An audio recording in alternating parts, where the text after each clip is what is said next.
ఏలనాటి శని ప్రభావమే బాలకృష్ణ బయోపిక్లకు నష్టాలు తెచ్చిపెడుతోందా? బాలకృష్ణ పుట్టిన మూలా నక్షత్రం ధనుర్రాశికి చెందినదే. కావాలంటే ఎన్టీఆర్ కథానాయకుల్లో బాలకృష్ణ పేరుకు పెట్టే సీన్లో చూడొచ్చు. ధనుర్రాశికి ప్రస్తుతం ఏలనాటి శని నడుస్తోంది. ఏలనాటి శని కారణంగా ఆయన ఎంత రిస్క్ తీసుకుని పెట్టుబడులు పెట్టినా వర్కౌట్ కాదు. అందుకే కథానాయకుడు పాజిటివ్ టాక్ తెచ్చుకున్న ఘోర పరాజయం పాలై డిస్ట్రిబ్యూటర్లకు నష్టాలను తెచ్చిపెట్టింది.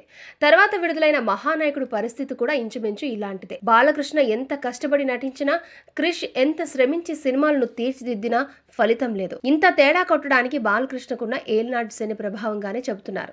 కానీ ఏపీలో ఎన్నికలు సమీపిస్తున్న వేళ ఇటు తనకు లాభాలు రాకున్నా పర్లేదు, అటు ఈ సినిమాల్లోని పాజిటివ్ ప్రభావం టీడీపీకి అంతో ఇంతో సాయం చేయకపోతుందా అన్న ఆలోచనతో ఎన్బీకే ఫిల్మ్స్ ద్వారా ఇంత రిస్క్ చేశారు బాలకృష్ణ. దీంతో బాలయ్య బాబు ఒకవైపు చెడ్డ, రెండో వైపు ఎలాగో సేఫ్టీయే కదా అన్న ఎత్తుగడ వేశారు. కానీ ఇది కూడా ఏమంత పర్ఫెక్ట్ గా సాగేలా కనిపించడం లేదు. బాలకృష్ణ ఎంతో తెలివిగా తన తండ్రి ఎన్టీఆర్ బయోపిక్ ప్లాన్ చేశారు. ఇందులో ఎన్టీఆర్ ఉత్తాన పతనాలను ఎక్కువగా హైలైట్ చేయాల్సింది పోయి, తల్లి బసవతారకాన్ని పెళ్లి చేసుకున్న నాటి నుంచి ఆమె మరణించే లోపే వచ్చే సన్నివేశాలను మాత్రమే గుదిగుచ్చారు. కానీ ఇక్కడే తన అసలు సిసులు టాలెంట్ బయటపెట్టిన వర్మ లక్ష్మీ పార్వతి రాక నుంచి ఎన్టీఆర్ జీవితంలో ఎదురైన ఉత్తాన పతనాలను చిత్రీకరించారు. దీంతో ఎన్టీఆర్ బయోపిక్ కాస్త అర్థవంతం కాకపోగా, అర్థం అంటే సగం మాత్రమే చూపించిన చెడ్డ పేరును మూటగట్టుకుంది. దానికి తోడు ఇది తారక రాముని జీవిత చరిత్ర అంటూ తన తల్లి బసవతారకం పేరును హైలైట్ చేస్తూ ప్రచారం చేయడంతో ఇది అసలు ఎన్టీఆర్ బయోపిక్ కాదు, బసవతారకం బయోపిక్ అన్న ముద్ర పడిపోయింది. అసలు శిశులు ఎన్టీఆర్ అప్ అండ్ డౌన్స్ చూడాలంటే లక్ష్మీస్ ఎన్టీఆర్ ద్వారా మాత్రమే సాధ్యమన్న మాట ఇండస్ట్రీలో బాగా వినిపిస్తోంది. తిప్పరాజు లాంటి ఎన్టీఆర్ కు సన్నిహితంగా మసలిన వాళ్ళు కూడా బాలకృష్ణ నటించిన ఎన్టీఆర్ కథానాయకుడు మహానాయకుడును తీవ్రంగా విమర్శిస్తున్నారు. బాలకృష్ణ ఈ చిత్రాల్లోని నటన ద్వారా పుణ్యలోకాల్లో ఉన్న తన తండ్రి ఆత్మకు శాంతి లేకుండా చేస్తున్నారు. అంతేకాదు తండ్రి లక్ష్మీ పార్వతిని రెండో పెళ్లి చేసుకోవడమే అతిపెద్ద మహాపరాధంగా భావిస్తున్న వీళ్లకు ఆ అర్హత ఉందా అని కూడా ప్రశ్నిస్తున్నారు. ఎన్టీఆర్ తన దైనందిన అవసరాలు కూడా తీర్చుకోలేని ఒకానొక దుస్థితిలో ఉండగా లక్ష్మీ పార్వతిని పెళ్లాడారు. అంతేకాని ఆ వయసులో ఆడతోడు అవసరమై కాదు.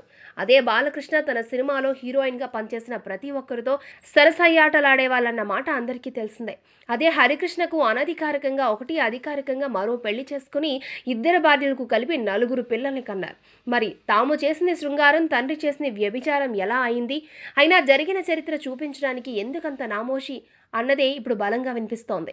ఈ పరిస్థితుల్లో ఎన్టీఆర్ బయోపిక్స్ 2 పార్ట్లు కాదు కదా, 200 పార్ట్లుగా విడుదలైన బాలకృష్ణ అనుకున్నది సాధించలేరు అన్న విమర్శలు వెల్లువెత్తుతున్నాయి. అంటే స్వామి కార్యం, స్వకార్యం రెండూ చెడ్డాయి. ప్రస్తుతం బాలకృష్ణ పరిస్థితి చూస్తుంటే రెంటికి చెడ్డ రేవడిలా మారినట్టు కనిపిస్తోంది. ఇదంతా కూడా బాలకృష్ణకున్న ఏల్నాటి శని ప్రభావమేనంటారు కొందరు జ్యోతిష్య పండితులు. ఇదే ఎన్టీఆర్ కు అష్టమ శని నడిచిన రోజుల్లో ఏడాదికి 25 వరకు సినిమాలు తీసిన ఎన్టీఆర్ ఆ కాలంలో పట్టుమని 5 సినిమాలు కూడా తీయలేక చేతులెత్తేశారని, శనిగాని పట్టాడంటే అంత తీవ్రమైన పరిస్థితి ఎదురవుతుందని అంటున్నారు పండితులు. ఈ విషయం బాలకృష్ణకు కూడా తెలుసు. కానీ పార్టీ పరంగా చేయాల్సిన ప్రచారంలో భాగంగానే ఇలా చేశారని అంటారు. విధులేని పరిస్థితుల్లో సొంత నిర్మాణ సంస్థ పెట్టి దాని ద్వారా ఈ చిత్రాలను విడుదల చేయడం బెడిసి కొట్టిందని చెప్పుకుంటున్నారు. అప్పటికీ తనకెంతో ఇష్టమైన నరసింహస్వామి బొమ్మ పెట్టుకుని నిర్మాణ సంస్థ లోగోను రూపొందించినా అది కూడా ఫలితాన్ని ఇవ్వడం లేదన్న మాట గట్టిగా వినిపిస్తోంది.